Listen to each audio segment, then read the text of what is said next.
Сайн байцгаана уу?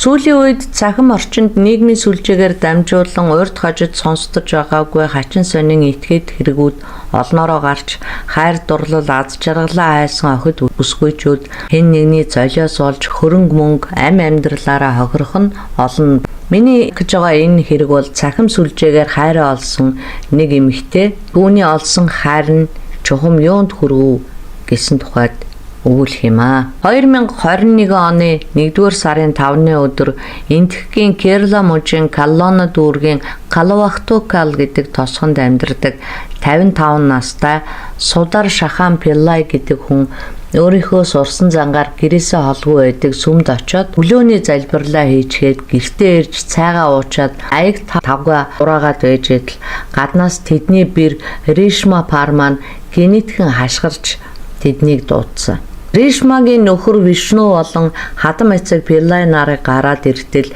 тэрээр дөнгөж төрсөн ялах хүүхэд гэрийнхээ ардлын овоолцсон хогон дээрээс оллоо гэд тэрчгсэн зогсож исэн.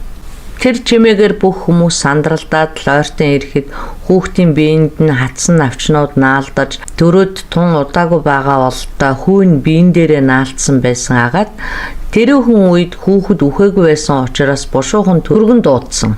Тэнд цугласан хүмүүс хүүхдийг хараад маш ихээр гайхацгааж байсан. Учир нь тэдний хөршүүд болон ойр хавьд амьдардаг хүмүүсийн дунд жирэмсэн хүн нэгч байгаагүй болохоор тэр түргэн болон цагдаагийнхан удалгүй ирсэн эмч хүүхдийн амийг яаралтай аврахаар улсын анагаах ухааны коллежинд дэрэгдэх Парапали гэдэг эмнэлэг рүү авч явсан.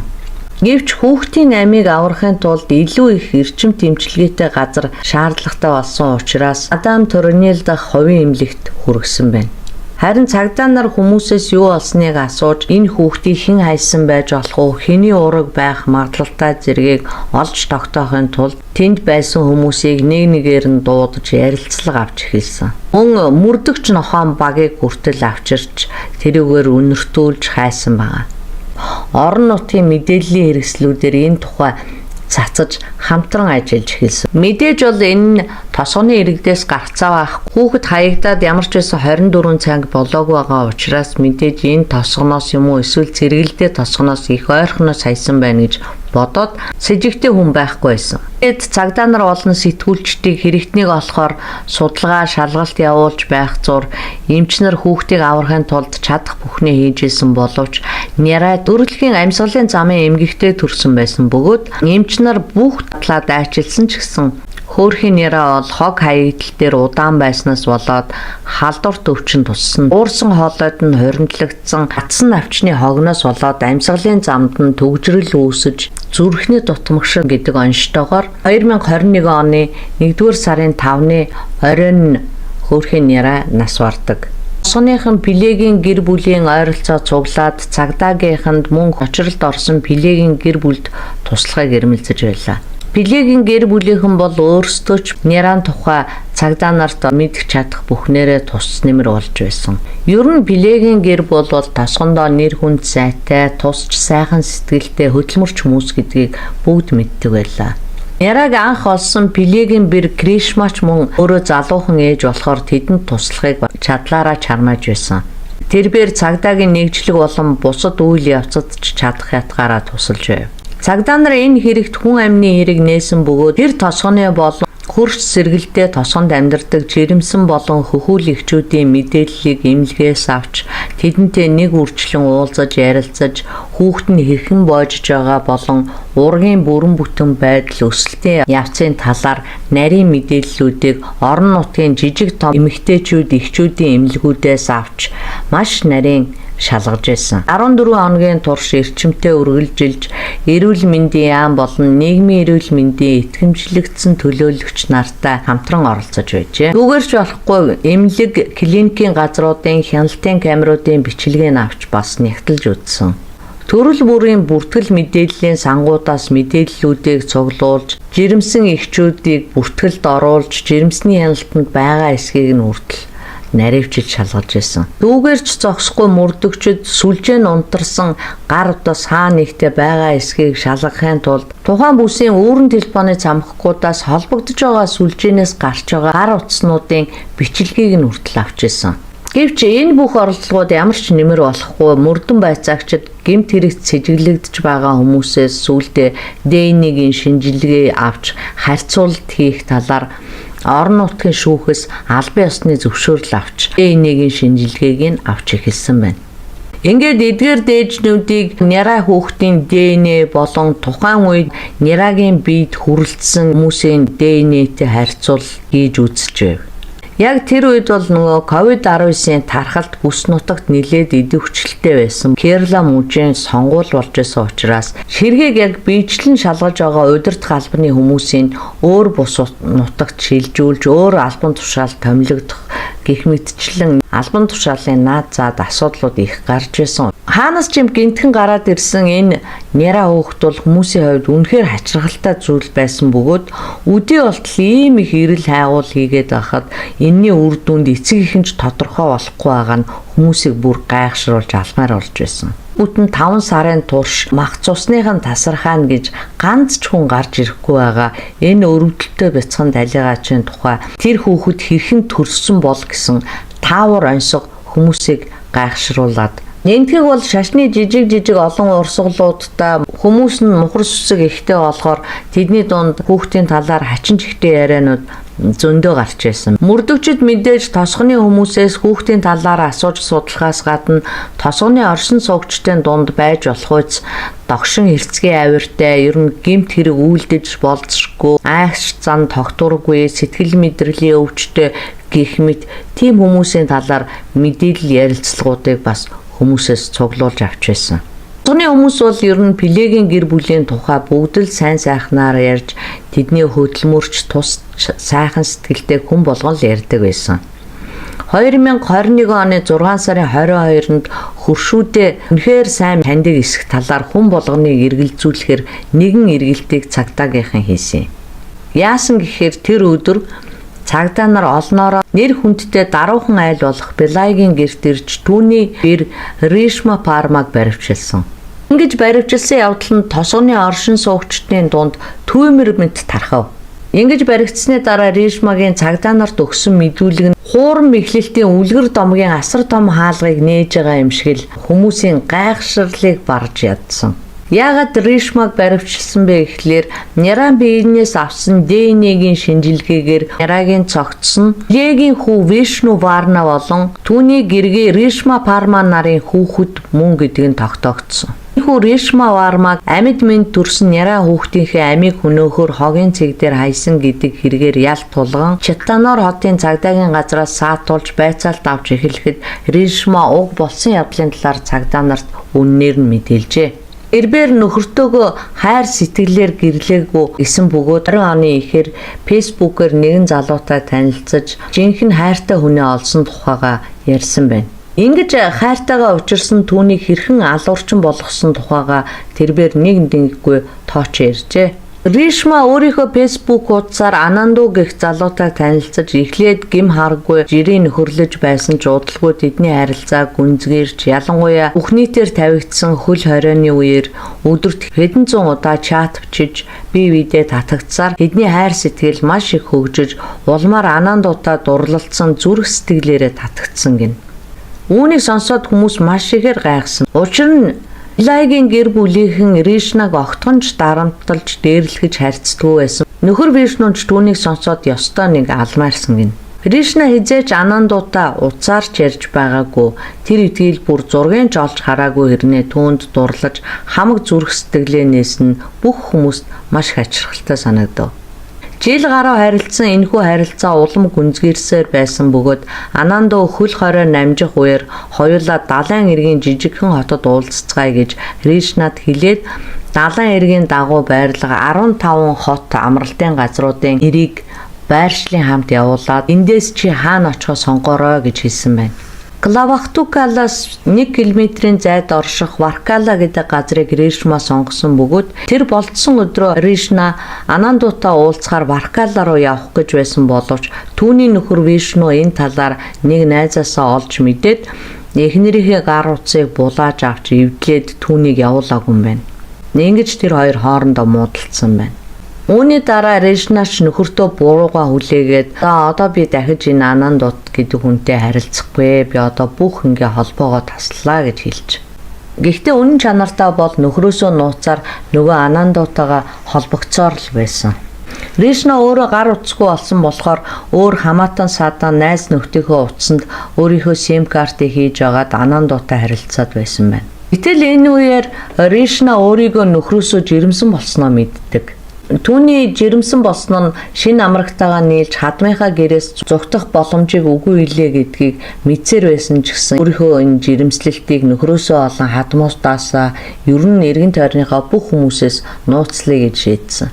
Гэхдээ мэдээж өдрөөс өдөр томорч байгаа гидсээ боожж байгаа ургаа нууцлна гэдэг бараг боломжгүй зүйл байсан ч гэсэн Ришна хөвлийгээ маш чанга юмар ороож корсет шиг бариу хувцас өмсөж бүсэлдэг болсон.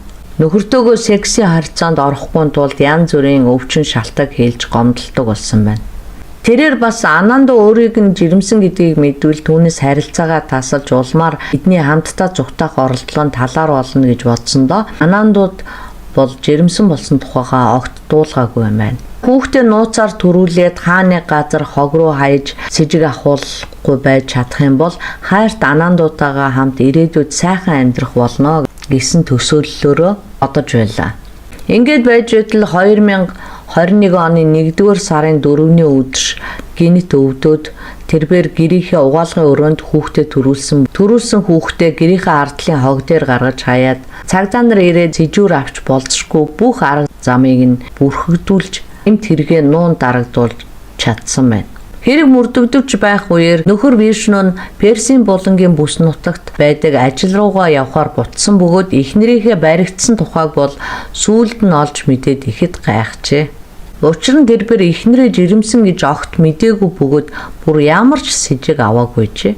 Түүгээрч барахгүй яаж ингэж огт мэдэгдэхгүй явж болдог байна. Үнэхээр гайхаад хэлэх ч үгүй олохгүй байсан гин. Анандуутай уулзахаар явах гэж байснаасаа болж хоорондоо муудалцаж зодтолцсон тухайд тэр ярихдаа би эхнэрийгээ өөр эрэгтэй хүнтэй уулзахаар явах гэж байгааг нь мэдсэн ч гэсэн би түүнийг тэр үед уучлсан. Яагаад гэвэл бидний хэн үүнд буруутай юм шиг санагдсан. Учир нь би эхнэртэй анхаарал халамж муу тавьсан байж магадгүй гэж өөрийгөө бодсон. Түүнээс гадна хамгийн гол нь би охиноо бодоод тэр үед түүнийг уучлсан гэж Вишну хэлж байсан байна.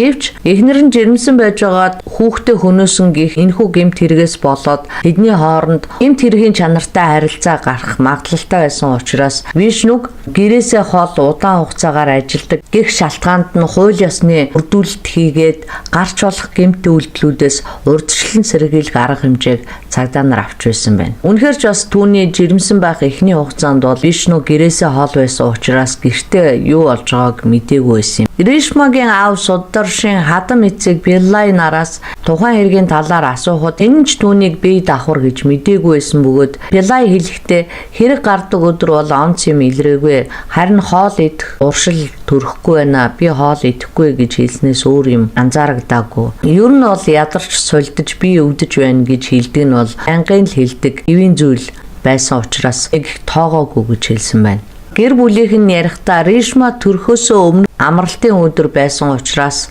өдөржингөө гадуур явж сүм рүү очисон боловч царай зүс гадаад байдалд нь өвдөж шаналж байгаа ямар нэг шинж тэмдэг харагдаагүй. Харин өдөржингөө машин дотор ядаргаатай байсан гэснээс өөр ер нь таагүй зүйл мэдэгдээгүй гэж хэлсэн байна. Ер нь бол Ришмагийн хувьд энэ явдал нь бол гэр бүлээ хуурч байгаа анхны удаагийн тохиолдол биш юм байна.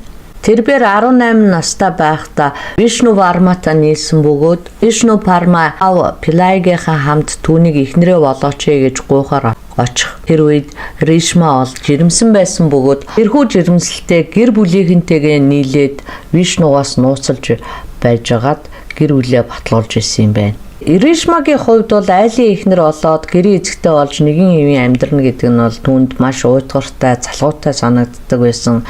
Тэр бол маш их том юм хүсэж мөрөөддөг. Сургууль соёлд орж, өөр хотод очиж, ажил мэргэжилтэй болж, арай өөрөөр аз жаргалтай амьдрахыг хүсдэг байсан юм байна. Үрдэн байцаагчид Ришма Анандо хоёрын мессеж чатыг шалгахад тэр хоёр хоорондоо өдөрт хэдэн зуун чат бичлэлцэж ярилцдаг байсныг тогтоожээ. Тэндээс үзэх юм бол тэд хамтдаа зугтаж өөр шин сайхан амьдрал эхлүүлэхээр ярилцаж байсан тодорхой байдаг. Ингээд цагдаа нар Ришмагийн өмнөөс Анандотой харилцахыг оролцсон ч амжилтгүй болсон бөгөөд тэд Анандогоос хэрэгтэй хариултаа олж авах гэж найдаж байсан талаар болсон учраас Анандогийн Facebook аккаунтыг шалгахад хуурамч болж таарсан. Ингээд Ришмагийн амрагыг тодорхой болгож хэргийн үнэн шалтгааныг тодруулна гэж найдаж байсан талаар болох тийшээ хандаад явцсан.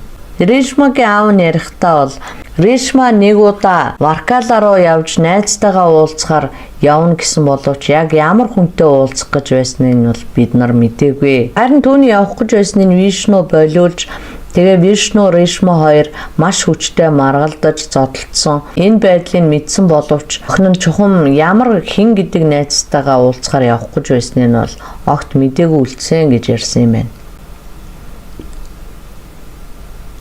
За үүнээс өөрөөр бол Анандогийн асуудлаар дөрвтэй гэрчлээд өгчих гэрч бол ерөөсөө олдохгүй байсан. Гэвч хүн болгоны мэдчихсэн харж исэн юм нь юу вэ гэхээр Ришна бол өдөржингөөл уцаараа оролдоод хэн нэг хүнтэй мессеж бичээл байнгын ер нь чатанда онлайн байдаг гэдгийг бол ойр дотных нь хүмүүс хэлж байсан. Анандогоос өөр сэжигтэй хүний аяг олдохгүй байсан. Гэтэл ганц сэжиглээд байсан Анандогийн аккаунт нь болохоор хуурамч байсан учраас цагдаа нарын бүр арга нь хурдаад. За ингээд цагдаа нар бол загас ах нурчи хийдэг гэж яриад байгаа Анандогийн талаар Ришмагийн хэлээд байгаа үг нь бол худлаа яриад байна гэж ойлгосон байна. Тэгээд цагдаа нар Анандогийн энэ хуурамч аккаунтын цаана тэгвэл бодиттой хүн байж магадгүй юм байна гэж бодоод Facebook компанид хандаж хүсэлт гаргасан байна. 4 настай охиноо орхиод Варкала руу зүгтэх гэж байсан хэрэг явдлынхаа дараа Ришма өхрийнхөө ахын буюу хадам бэр ихч болох 23 настай Ария Вармагийн SIM картыг ашиглаж эхэлсэн бөгөөд тэр нь Вишнугийн ах Ранжит Вармагийн эхнэр юм байна. Цагдаа нар Ария Варматай холбогдсон байна. Ария Ришма хоёр бол хоорондоо нилээд дотн найзууд байсан бөгөөд бас тэдний зээ охин болох 22 настай Гришма гуруулаа бол нилээн дотн байдгийг нь олж мэджээ. Тиймээс цагдаа нар хэрвээ тэд үнэхээр тийм дотн харилцаатай байсан бол хөөрхий талигаач болсон Нера хүүхдийн талаар мөн Анандо гэх хүний талаар тэд нар бол сайн мэдэх ёстой доо гэж бодоод тэднийг цагдаагийн байцаалтанд дуудаж бичиг явуулсан. Ингээд тэд нар цагдаагийн мэдээллийг аваад 2021 оны 6 сарын 24-ний өдөр цагдаагийн газрын байцаалтанд ирэх ёстой байсан боловч байцаалтанд ирээгүй учраас цагдаа нар гэрт нь байцаалт авахар очсон боловч тэд гэртээ байхгүйсэн. Гэрийнхнээс нь тэднийг хаашаа явсныг нь асуухад мэдэхгүй өглөө гараад одоо болтол ирэхгүй байна гэж хэлсэн байна. Цагдаа нар тэднийг мөрдөн байцаалтаас оргон зогтсон гэж үзээд тэдний гар утасны сүлжээгээр байрлалын тогтоох гэсэн боловч 6 сарын 24-ний үдээс хойш сүлжээ нь унтарсныг олж мэддэг. Тэр хоёрын утасны сүлжээ хамгийн сүүлд хаана байсныг нь тодруулахад Итакара голын хамгийн аюултай урсгалтай хэсгийнх нь ойролцоо байсан нь тодорхой болсон. Голын ойролцоох камерын бичлэгийг шалгаж үзэхэд хоёр эмэгтэй явж исэн бөгөөд тэр хоёр маш шийдэмгий ямар нэг юмд яарсан байдалтай алхаж явна харагддаг бөгөөд эрүүн урсгал бүхөө голын тохоор руу зүглэн явна тодорхой харагдсан байна. Ингээд ирлийн баг гаргаад голын тохойд мод бутыг самнаад хайлт хийсэн бөгөөд маргааш өглөө нь буюу 6 дугаар сарын 25-ны өглөө Ария Гришма хоёрын цогцыг шумбагчд голоос гаргаж авсан. За ингээд тэд Ариагийн гэрт ирж түүний бичиж үлдээсэн захидал буюу гэрээслэлийг олж авсан юм байна. Тэрхүү захидалд Ришмагийн хувиа хичээсэн зангаас олж хэрхэн зовж сүдэрсэн тухайгаа өөрийнхөө хохирсон тухай өгүүлээд би хизээч хинээч санаатаагаар хуурахыг хүсдвэ. Ришма бол Вишнуг хуурахыг үргэлж хүсдэг. Вишнугийн амьдралд би сайн сайхныг хүсэхдээ ийм зүйл хийсэн юм. Үгээсээ уламжлаарай. Би Ранжиттайгаа хамт аз жаргалтай сайн сайхан амьдарч амьдралаа дуусгахыг хүсэж байсан ч аллагтай холбоотой хэрэгээр цагдаад баригдахыг төвчсөнгөө уучлаарай гэж бичсэн. Ингээд мөрдөлтийн ажлаа цаашаа үргэлжлэхэд хэрэг бүхлээр ирсэн байна. Тэдний зээдүүгээд байгаа хамт нас орсон Гришмагийн сайн найз нь бол энэ явдлын талаар тодорхой сайн мэдчихсэн бөгөөд өөрийнхөө нэрийг нууцлахыг хүсээд энэхүү мэдээллийг дэлгэрэнгүйгээр нь цагдаа нарт хүргэсэн юм байна.